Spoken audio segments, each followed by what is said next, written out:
Unfortunately for the Democrats, when Americans can't afford food, the racial pandering is no longer enough. Right now, many Americans are struggling. There's a crisis of affordability. One of your campaign themes is we're not going back. But I wonder what you say to voters who do want to go back when it comes to the economy specifically, because their groceries were less expensive, housing was more affordable when Donald Trump was president.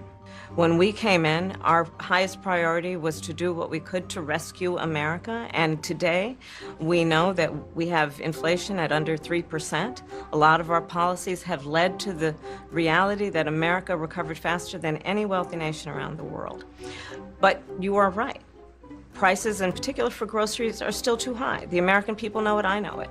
So first off, nobody actually believes their official 3% inflation numbers, as just like their jobs figures, they release bogus unemployment numbers that still signal recession, and months later they have to say, we actually overestimated jobs by 1 million. But for Kamala to admit the cost of food is too high, but also look at what we did to lower inflation, is what I call the Democrats' duality of lies. Bidenomics is working, but vote for me to fix those Bidenomics. The border is secure, but vote for me to fix that same border. For a bunch of career politicians of the party that's run the White House for 12 of the last 16 years, they seem to blame a lot of their failures on Donald Trump, the one guy that was only in office for 4 years, not before, not after. And despite the actual number of border crossings during Trump's presidency, they still blame Trump for their issues. As vice president, you were tasked with addressing the root causes of migration in southern countries and Northern part of Central America. The northern part of... And real quick, you're watching them rewrite history in real time. Biden had her handle the Northern Triangle,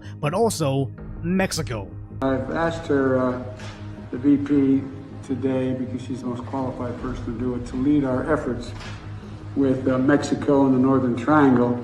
And here Kamala is explicitly accepting the job to handle Mexico's border, and Congress officially documenting Kamala as Biden's border czar, which now CNN denies. Kamala Harris was not the border czar. She was appointed to deal with the Northern Triangle. But And here Kamala is also trying to memory hole her catastrophic failure as the border czar. Northern part of Central America. The northern part A bill was crafted, which we supported, which I support.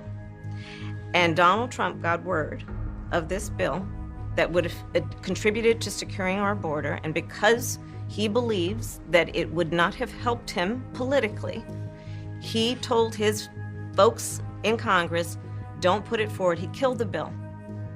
A border security bill that would have put 1,500 more agents on the border. Yes, because Donald Trump told people to surge the border when Biden got in the White House. Donald Trump put in that garbage Trojan horse bill that ensured millions of migrants would be allowed in every year. Because let's be clear, it may have been labeled a border security bill, but those extra agents weren't going to block the crossings, they were there to facilitate more. Just like the Inflation Reduction Bill wasn't reducing inflation, it was introducing climate communism, which Kamala, in her infinite word salad, accidentally admits. I have always believed, and I have worked on it, that the climate crisis is real, that it is an urgent matter to which we should apply metrics that include holding ourselves to deadlines around time.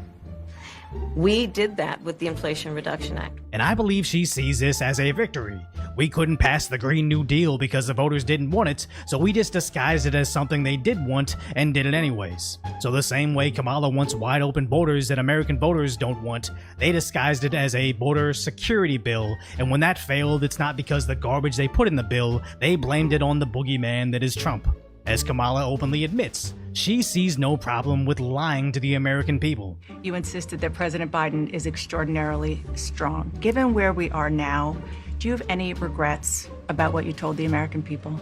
No, not at all. Not at all. Yes, worsening wars in the Middle East and Eastern Europe are occurring simultaneously, and our president is out sleeping by the sea, hasn't made a full speech in weeks, but this is the man Kamala says is extraordinarily strong. It's insane how badly this carefully curated interview on CNN went, as this was the optimal situation to make Kamala look competent but instead reminded the American people how badly their racial pandering, economy, and border security is going, then on top of that gave us almost a highlight reel of their top lies for the last 4 years. Because when you actually look into how CNN portrayed this propaganda they called an interview, a preview on the interview says live when it's not going to air until 9 p.m. But as the interview actually aired, they still labeled it live, which is a lie. And it was later reported that the interview was actually 41 minutes long, but had to be cut down to 18 minutes, losing over half the footage. If these were the highlights of the interview, how bad were the parts they had to cut out, compared to Trump's collective 5 hours of long-form interviews that received billions of views? Meanwhile, CNN still struggles to even get decoy voice levels of viewership.